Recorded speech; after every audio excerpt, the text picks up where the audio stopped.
Welcome to part 2 of this video, and thank you guys for sticking with me so far.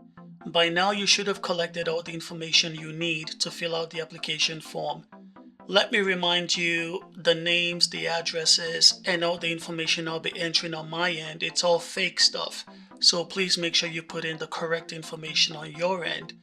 Also, whenever we have a question that has multiple scenarios, I'll be choosing the most basic or common scenario just to keep it simple.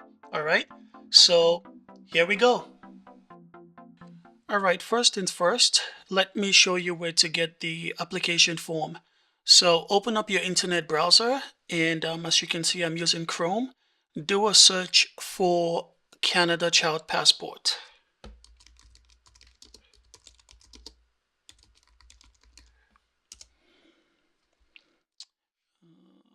No thanks. Alright, so these are the results that we get. If you scroll down, the PDF is right here. So that's the PDF we need.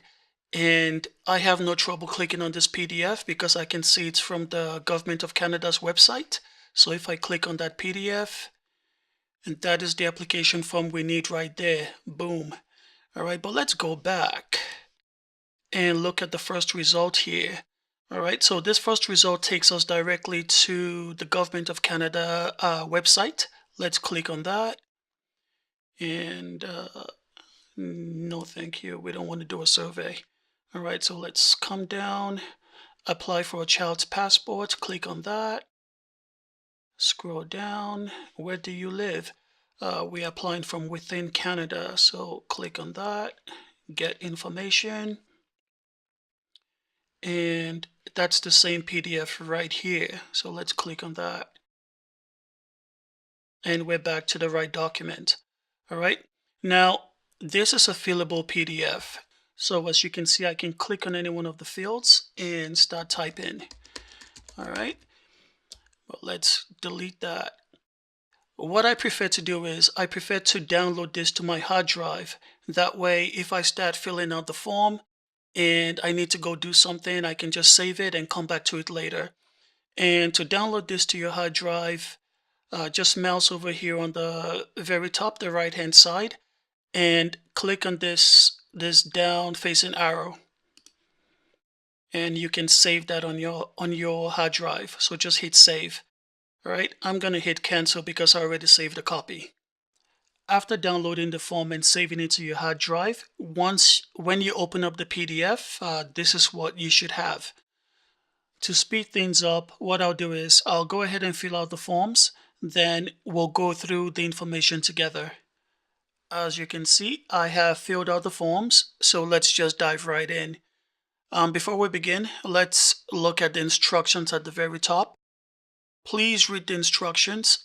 Regardless of whether you're filling this by hand or you're doing this on your computer, make sure you use capital letters and black or dark blue ink. Child's personal information. So here we'll just put in the child's last name, first name. This next two fields, you only have to fill out these fields if the information is different from what you have here. So if it's the same, then just skip these. Date of travel. If you already have a travel date, the month and the day. In our case, we don't, so I'm just going to choose unknown. Place of birth, country of birth. Anytime you see a black arrow on the side here, that means you can click on that and you have more values down here that you can choose from. So as you can see, you have all the countries down here and you can scroll down to make your selection. So let's just go back up and hit Canada. Ontario, so same deal for this. You see we have a black arrow, so that means we can actually click on this and we have values to choose from. All right, so Ontario. All right, so let's keep going. So the child's date of birth, sex, eye color, and height. Now when you put in the height, make sure you indicate if it's centimeters or inches. Home address. The mailing address, you only have to fill that out if it's different from the home address. But if it's the same, leave it blank. So coming down to the signature panel down here, If your child is 11 years of age or more, then they can actually sign this document themselves. You cannot sign on behalf of the child. No one else is allowed to sign this document but the child. If your child is less than 11, then just leave this blank. You put in the year, the month, the day, the city where it was signed, and make sure your child signs within this white area here. Make sure it doesn't bleed into the gray part of the box. Information on applicant. What they're pretty much asking in this section is if the child is subject to an adoption process or if there is a separation or anything like that going on. So once again, to keep it simple, I've chosen no and no. If your case is different, please make sure you make the right selection and you provide the right documents. All right, so let's keep it moving. So next we have relationship between the parent and the other parent or legal guardian. I've chosen married, and here you put in your date of marriage. Down here, this is where you put in information for the applicant, which is myself. So my last name, first name, date of birth, country of birth. So once again, you have that downward facing arrow so you can actually choose different countries. And my country of birth is Nigeria. Mailing address, telephone number, email. On the other side, this is where you have the information for the other parent or legal guardian. So in my case, that would be the mother of the child. So last name, first name, date of birth, country of birth, address, telephone number, email. Now down here, you notice you can actually click anything here.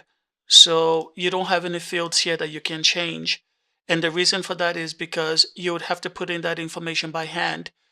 I'll sign, date, and put the city where I signed. She'll sign, date, and put the city where it was signed. Right? So let's keep it moving. That does it for page 1. Now we're moving on to page 2. Previous Canadian travel document. So if your child received any travel documents in the past, this is where you'd indicate that information. In my case, I've chosen no. This is the first travel document for the child. If your situation is different, please make sure you make the right selection and provide the right information. So let's keep it moving. Proof of Canadian citizenship. You have two options. So either you provide a birth certificate or certificate of Canadian citizenship. It has to be an original. They don't accept photocopies. So I have a copy here to show you guys. Let's open that up.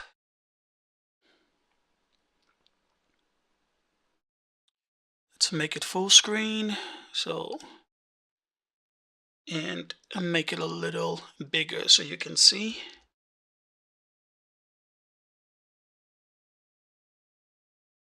This is a birth certificate from the province of Ontario, and the information we're looking for is right here. So they're asking for the registration number and the date issued, which is on this side. I should also mention, if you're providing this document as proof of Canadian citizenship, it will be serving two purposes because you have the names of the parents down here. So it's also showing proof of who the parents are. So let's close this. So once again, you put in the registration number here and the date of issue in here. All right, let's keep it moving. All right, so declaration of applicants, that is myself. So my last name, first name, relationship to the child, I'm the father, last name of the child, and given names of the child. All right, so once again, you see I can't click on any of these. All right, I can't do anything here. That's because I have to print out the form and sign this date and put the city where it was signed. Do that by hand. All right, so let's keep it moving. Next, we have a declaration of guarantor. So guys, who's a guarantor? Let's talk about that real quick. Basically, this person is somebody else who's stepping up to say they've known you, the applicant, for at least 2 years. They can identify your personal features, they know of the child, and they can confirm that the information you're providing in this application is true. Your guarantor has to be Canadian, and the person has to be at least 18 years old. He or she must have a valid 5-year or 10-year Canadian passport. Now, if their passport is expired, that's okay, as long as it's not more than 12 months expired from the time your application is received by the passport program. Anyone within your household can be your guarantor. You can also use a guarantor living outside Canada as long as they meet these requirements. For more information on choosing a qualified guarantor, look on page 6, section M, like mother, in your application form. Once you've decided who your guarantor is going to be, they have to fill out this section. Make sure they have your full name and the full name of the child, all right? Because they have to put that information in here as well. Here you have the number of years that they've known you for. So if they've known you for 5, 6, 7, 10 years, whatever that number is, you put that in, they have to put that in there. They sign it, date it, and put in the city where this was signed. And finally, we have emergency contact. Now, this section is optional. You can fill it if you like, or you can just skip it. I filled it in just to show you guys. And that brings us to the end of filling out the form. We only have to fill out page 1 and 2. The rest of it is instructions and more information on how to fill out the form. If we come down here, actually, there's a part here if you're sending your application in by mail. This is where you'll put in your credit card information. And you have the mailing address here if you're applying by mail. And here's the telephone number if you have to call. And that's the website if you need to get more information.